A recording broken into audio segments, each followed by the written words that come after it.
대한민국 직장인 평균 연봉이 4천만 원을 넘었다고 하는데요. 그런데 이상하게도 우리는 부모님 세대보다 훨씬 더 많이 벌면서 대체 왜 집 한 채 사기가 더 어려워졌을까요? 아니, 더 솔직하게 말하면 왜 통장 잔고는 월급날 직전이 되면 항상 바닥을 기는 걸까요? 여러분이 게으르거나 돈 관리를 못해서가 아닙니다. 이건 우연이 아니라 시스템이 그렇게 설계되어 있기 때문인데요. 월급이라는 구조 자체가 여러분을 부자로 만들어주는 게 아니라 딱 적당히 바쁘고 딱 적당히 불안하게 만들어서 계속 일하게 만드는 장치라는 겁니다. 오늘 이 이야기를 끝까지 들으시면 왜 연봉이 올라도 삶이 나아지지 않는지, 그리고 이 함정에서 어떻게 빠져나올 수 있는지 명확하게 보이실 거예요.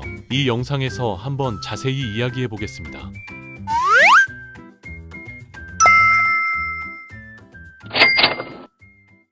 월급의 본질을 이해하려면 먼저 돈이 어떻게 움직이는지를 알아야 하는데요. 우리가 받는 월급은 한 덩어리로 통장에 들어오지만 실제로는 들어오는 순간 이미 수십 개의 조각으로 쪼개져 있습니다.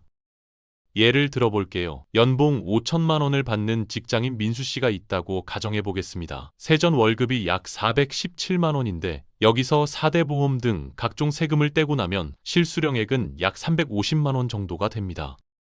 이 350만 원이 통장에 찍히지만 채 24시간이 지나기 전에 여러 조각으로 쪼개져 빠져나가게 됩니다. 월세가 80만 원, 관리비가 15마시, 통신비가 10만 원, 보험료가 20만 원, 자동차 할부금이 35만 원, 자동차 보험과 유지비가 15만 원, 학자금 대출 상환이 25만 원, 이렇게만 해도 벌써 200만 원이 나갔어요. 남은 150만 원으로 한 달을 살아야 하는데요. 식비가 60만 원, 교통비가 15만 원, 각종 구독 서비스가 5만 원, 경조사비가 평균 10만 원, 그러면 60만 원이 남습니다. 그런데 이 60만 원도 온전히 남는 게 아니에요. 갑자기 병원에 갈 일이 생기거나 친구 결혼식이 2개가 겹치거나 냉장고가 고장나거나 하면 순식간에 사라지거든요. 결국 민수 씨가 한 달 동안 저축할 수 있는 돈은 운이 좋으면 30만 원에서 50만 원, 운이 나쁘면 마이너스가 되는 겁니다. 연봉 5천만 원을 받는 사람이 말이에요. 이게 바로 월급의 첫 번째 함정인데요. 돈이 한꺼번에 들어오고 조금씩 나가기 때문에 우리 뇌는 전체 그림을 파악하지 못합니다. 350만 원이 들어왔다는 사실은 강렬하게 기억하지만 2만 원, 3만 원, 5만 원씩 빠져나가는 건 잘 인식하지 못하거든요. 심리학에서는 이걸 지불의 고통이라고 부르는데요. 작은 금액을 여러 번 지불할 때는 한 번에 큰 금액을 지불할 때보다 심리적 저항이 훨씬 적다고 합니다. 신용카드 회사들이 왜 할부를 그렇게 권하는지, 구독 서비스들이 왜 월 단위 결제를 선호하는지 이제 이해가 되시죠? 이건 우연이 아니라 인간 심리를 정확히 파악한 전략입니다. 자, 그러면 여기서 한 가지 의문이 생기실 수 있어요. 그러면 연봉을 올리면 되는 거 아니냐고요? 더 많이 벌면 더 많이 저축할 수 있는 거 아니냐고요? 이게 바로 두 번째 함정입니다. 경제학에서는 이걸 파킨슨의 법칙이라고 부르는데요. 영국의 역사학자 시릴 로스코트 파킨슨이 발견한 현상이에요. 원래 업무는 주어진 시간을 다 채울 때까지 늘어난다는 의미였는데 지금은 지출이 소득만큼 늘어나는 현상을 설명할 때도 많이 쓰립니다. 쉽게 말해서 월급이 300만 원일 때 299만 원을 쓰던 사람은 월급이 500만 원이 되면 499만 원을 쓰게 된다는 거예요. 자연스럽게요. 의쇼비를 늘리려고 하지 않아도요. 왜 이런 일이 벌어질까요? 첫 번째 이유는 사회적 기대입니다. 연봉이 오르면 주변 사람들의 기대도 같이 올라가거든요. 대리에서 과장이 되면 차도 좀 바꿔야 할 것 같고 옷도 좀 신경 써야 할 것 같고 밥값도 내가 더 많이 내야 할 것 같은 압박이 생깁니다. 회사에서도 직급이 올라가면 암묵적으로 더 좋은 차를 타고 더 좋은 동네에 살기를 기대하는 분위기가 있잖아요. 두 번째 이유는 자기 보상 심리입니다. 더 힘들게 일했으니까 더 좋은 걸 누려야 한다는 생각이 드는 거예요. 승진을 했으니까 여행 한번 가자. 연봉이 올랐으니까 그동안 갖고 싶었던 그 가방을 사자. 이런 식으로요. 세 번째 이유는 편의성의 유혹입니다. 돈이 조금 더 생기면 시간을 아끼기 위해 돈을 쓰기 시작해요. 직접 요리하는 대신 배달을 시키고 대중교통 대신 택시를 타고 직접 청소하는 대신 청소 대행 서비스를 쓰죠. 각각의 선택은 합리적으로 보입니다. 시간이 돈보다 소중하다는 말도 맞아요. 그런데 문제는 이런 선택들이 쌓이면 결국 늘어난 소득을 다 잡아먹는다는 겁니다.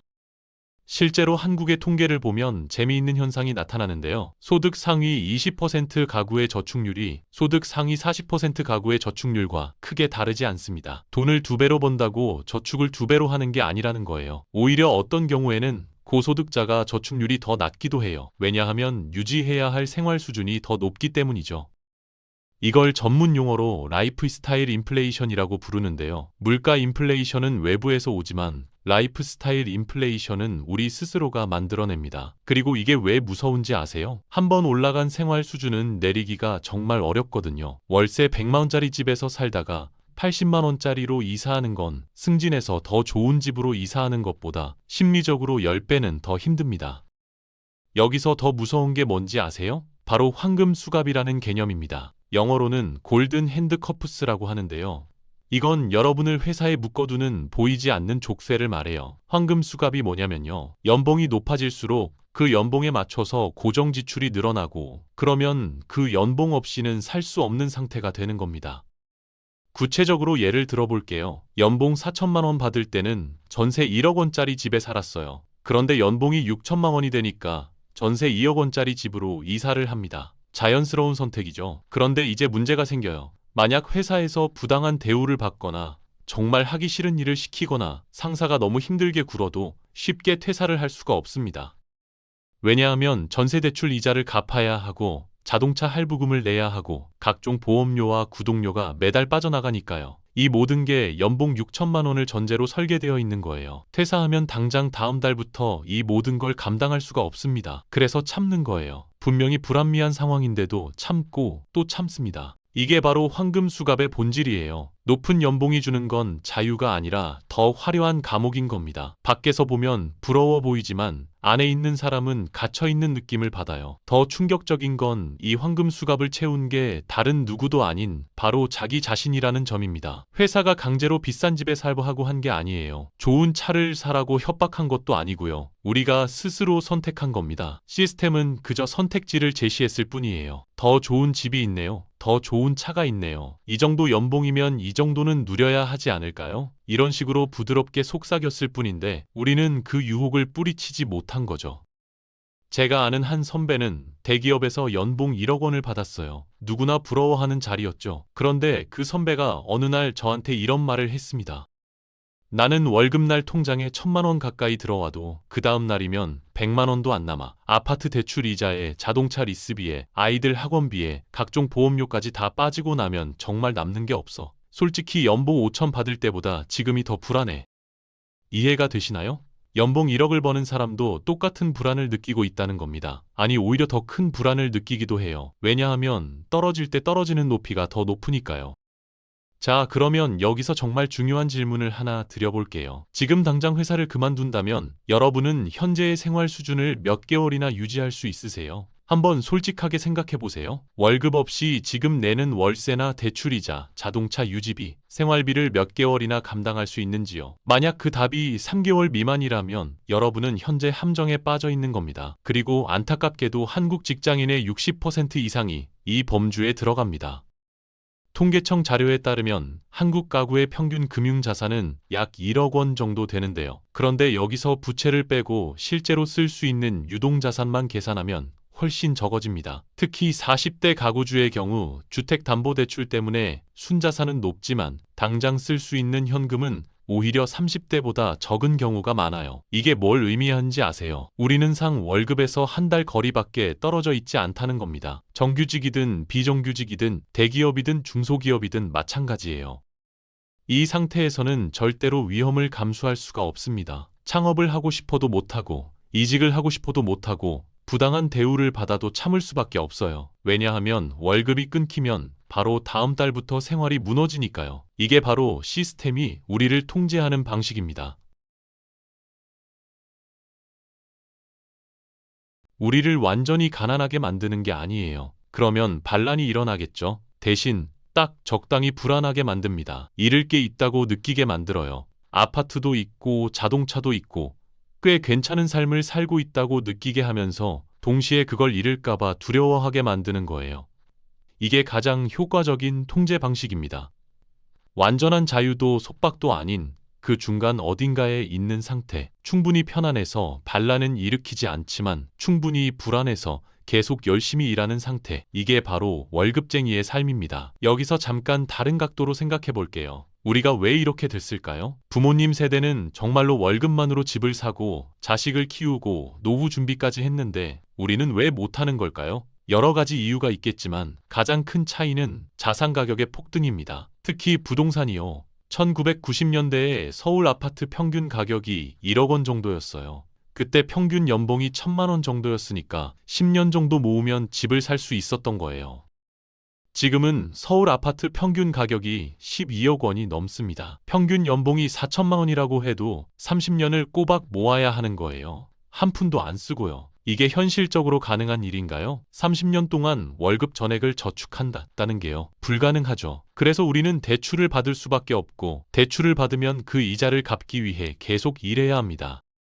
또 하나의 변화는 소비 구조가 완전히 달라졌다는 점이에요. 부모님 세대에는 없었던 지출 항목들이 너무 많아졌습니다. 스마트폰 요금, 인터넷 요금, 넷플릭스, 유튜브 프리미엄, 멜론, 각종 앱 구독료 이런 것들이 다 합치면 한 달에 10만 원에서 20만 원은 그냥 나가요. 30년 전에는 존재하지도 않았던 지출들이죠. 그리고 이런 지출들은 각각은 작아 보여서 우리가 제대로 인식하지 못합니다. 월 10,000원짜리 구독 서비스가 10개면 월 10만 원이에요. 1년이면 120만 원이고 10년이면 1,200만 원입니다. 이게 작은 돈인가요?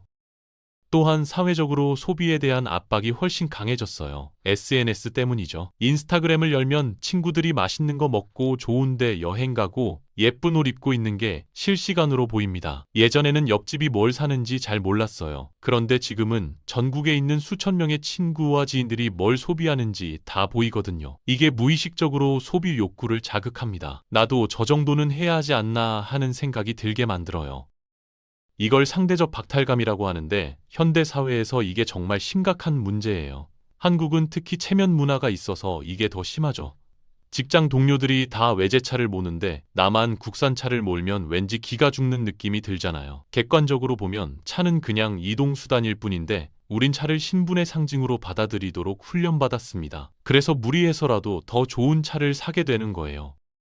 자, 지금까지 월급의 함정이 어떻게 작동하는지 살펴봤는데요. 이제 중요한 건 이 함정에서 어떻게 빠져나오느냐입니다. 가장 먼저 해야 할 일은 인식의 전환이에요.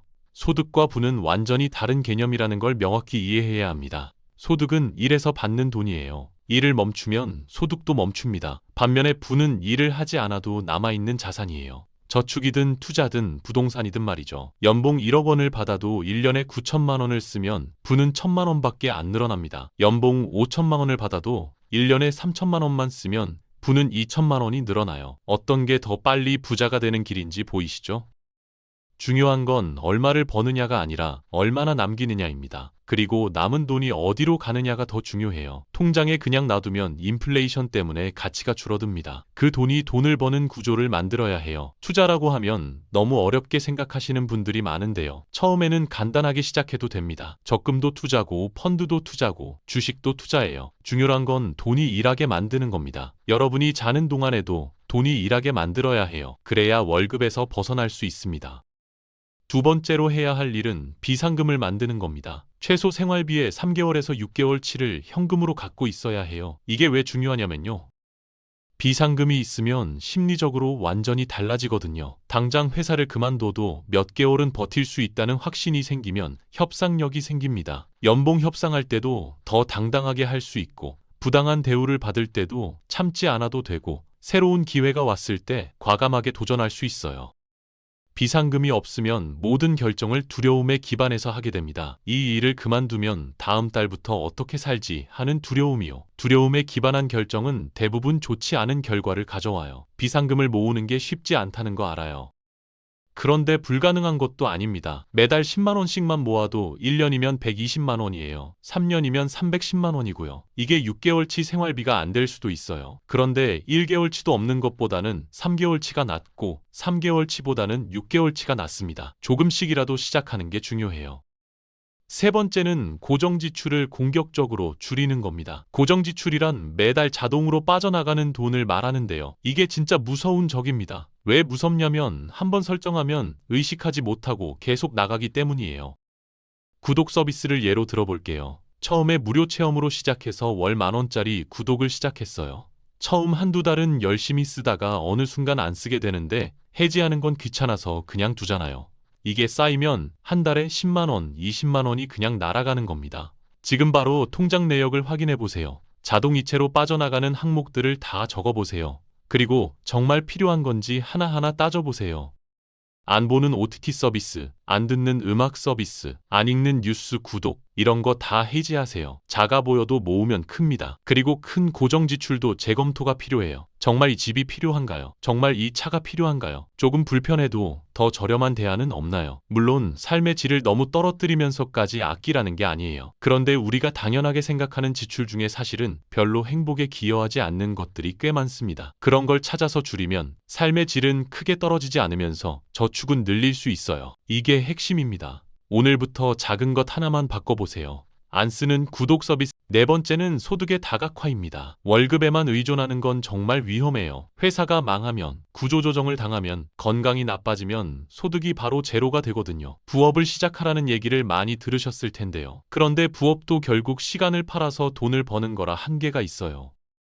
진짜 목표는 수동적 소득을 만드는 겁니다. 수동적 소득이란 내가 직접 일하지 않아도 들어오는 돈이에요. 배당금이 대표적이죠. 주식을 사서 갖고 있으면 회사가 수익을 내면 그 일부를 나눠주는 게 배당금이에요. 부동산 임대 수익도 수동적 소득이에요. 물론 완전히 수동적인 건 아니고 관리해야 할 것들이 있지만 직접 노동을 하지 않아도 되니까요. 요즘은 디지털 콘텐츠로 수동적 소득을 만드는 분들도 많아요. 전자책을 써서 팔거나 온라인 강의를 만들어서 팔거나 하는 식으로요. 한번 만들어두면 계속 팔리니까 자는 동안에도 돈이 들어오는 구조가 되는 거죠. 쉽지는 않지만 불가능한 것도 아닙니다. 중요한 건 수동적 소득을 만들겠다는 목표를 갖고 조금씩 준비해 나가는 거예요. 당장은 작아도 괜찮습니다. 월 10만 원이라도 수동적 소득이 생기면 완전히 다른 세상이 열려요. 그 10만 원이 20만 원이 되고 50만 원이 되고 100만 원이 되면 어느 순간 월급 없이도 살 수 있는 상태가 됩니다. 그게 바로 진짜 자유예요. 다섯 번째는 마인드셋의 변화입니다. 우리 사회는 소비를 통해 성공을 과시하도록 훈련시켜요. 비싼 차, 명품 가방, 해외 여행 사진, 이런 걸로 자신의 가치를 증명하려 하죠. 그런데 진짜 부자들은 어떨까요? 의외로 검소한 경우가 많습니다. 워런 버핏은 세계적인 부자인데 아직도 오래된 집에서 살고 있어요. 왜 그럴까요? 그들은 과시가 아니라 자유의 가치를 두기 때문이에요. 다른 사람에게 어떻게 보이느냐보다 자신이 원하는 삶을 살 수 있는 능력이 더 중요하다고 생각하는 거죠. 이걸 스텔스 웰스라고도 부르는데요. 부를 감추는 부자를 말해요. 겉으로는 평범해 보이지만 실제로는 엄청난 자산을 갖고 있는 사람들이죠. 그들은 비싼 차를 살 돈이 없어서 안 사는 게 아니에요. 그 돈을 더 좋은 곳에 쓸 수 있다는 걸 알기 때문에 안 사는 겁니다. 우리도 그런 마인드셋을 가져야 해요. 소비로 자신을 증명하려 하지 말고 자유를 향해 나아가야 합니다. 남들에게 어떻게 보이느냐가 아니라 내가 원할 때 원하는 선택을 할 수 있느냐가 진짜 성공의 척도예요. 여섯 번째는 장기적 관점을 갖는 겁니다. 우리 뇌는 단기적 보상에 민감하게 반응하도록 설계되어 있어요. 지금 당장의 쾌락을 먼 미래의 보상보다 더 가치 있게 느끼죠. 그래서 저축이 어려운 거예요. 지금 맛있는 거 먹는 쾌락과 20년 후 편안한 노후 중에서 뇌는 당연히 지금 맛있는 걸 선택하고 싶어 합니다. 이걸 극복하려면 미래의 나를 구체적으로 상상해야 해요. 60세의 나는 어떤 삶을 살고 있을까? 70세의 나는 건강이 어떨까? 그때 돈이 없으면 어떻게 될까? 이렇게 구체적으로 상상하면 미래가 더 현실적으로 느껴지고 지금의 저축이 더 의미 있게 느껴집니다. 그리고 복리의 힘을 기억하세요. 아인슈타인이 복리를 세계 8대 불가사의라고 불렀다는 건 유명한 이야기인데요. 복리는 정말로 마법 같은 힘을 가지고 있어요. 월 50만 원씩 연 7% 수익률로 30년을 투자하면 원금은 1억 8천만 원인데 총액은 6억 원이 넘습니다. 시간이 만들어주는 차이가 그만큼 크다는 거예요. 그래서 일찍 시작하는 게 중요합니다. 금액이 작아도 괜찮아요. 시간이 나머지를 해결해 줄 테니까요. 이제 정리를 해볼게요. 월급은 함정입니다. 이건 음모론이 아니라 시스템의 구조예요. 시스템은 여러분이 딱 적당히 편안하고 딱 적당히 불안하게 살도록 설계되어 있어요. 그래야 계속 열심히 일하니까요. 월급이 올라도 지출이 따라 올라가고 지출이 올라가면 그 월급 없이는 살 수 없게 되고 그러면 회사를 떠날 수 없게 됩니다. 이게 황금 수갑이에요. 겉으로는 화려해 보이지만 실제로는 족쇄인 거죠. 그런데 이 함정은 빠져나올 수 있습니다. 보이지 않으면 빠져나올 수 없지만 한번 보이면 빠져나가는 건 선택의 문제예요. 소득과 부의 차이를 이해하세요. 비상금을 만드세요. 고정 지출을 줄이세요. 소득을 다각화하세요. 마인드셋을 바꾸세요. 장기적 관점을 가지세요. 하루아침에 되는 일은 아닙니다. 그런데 한 걸음씩 나아가면 어느 순간 문턱을 넘게 되어 있어요. 비상금이 3개월치가 되는 순간, 수동적 소득이 월급의 10%가 되는 순간, 지출을 소득의 절반 이하로 줄이는 순간, 그때마다 여러분은 조금씩 더 자유로워집니다. 월급의 목표는 월급이 필요 없는 상태가 되는 것이어야 해요. 역설적으로 들리겠지만 이게 진실입니다. 월급을 받으면서 월급 없이도 살 수 있는 상태를 만드는 것, 그게 바로 진짜 재정적 자유이고 이 함정에서 빠져나오는 유일한 방법입니다. 이 이야기를 듣고 뭔가 불편하신 분들도 계실 거예요. 내 상황이 딱 그래서 불편할 수도 있고 이게 맞는 말인가 의심이 들어서 불편할 수도 있겠죠. 그런데 중요한 건 불편함을 느꼈다는 거예요. 편안하면 변화가 없습니다. 불편해야 움직이게 되거든요. 여러분이 지금 어떤 상황에 있든 변화는 가능합니다. 이미 늦었다고 생각하실 수도 있는데요. 한 가지만 기억하세요. 가장 좋은 시작 시점은 10년 전이지만 두 번째로 좋은 시점은 바로 지금입니다. 오늘부터 작은 것 하나만 바꿔보세요. 안 쓰는 구독 서비스 오늘부터 작은 것 하나만 바꿔보세요. 안 쓰는 구독 서비스 하나 해지하기, 매달 10만 원 자동이체로 저축하기, 통장 내역 한번 쭉 살펴보기, 뭐든 좋아요. 그 작은 시작이 결국 큰 변화를 만들어냅니다. 여러분 모두 이 함정에서 벗어나서 진짜 자유를 찾으시길 바랍니다. 오늘 영상이 도움이 되셨다면 좋아요와 구독 부탁드려요.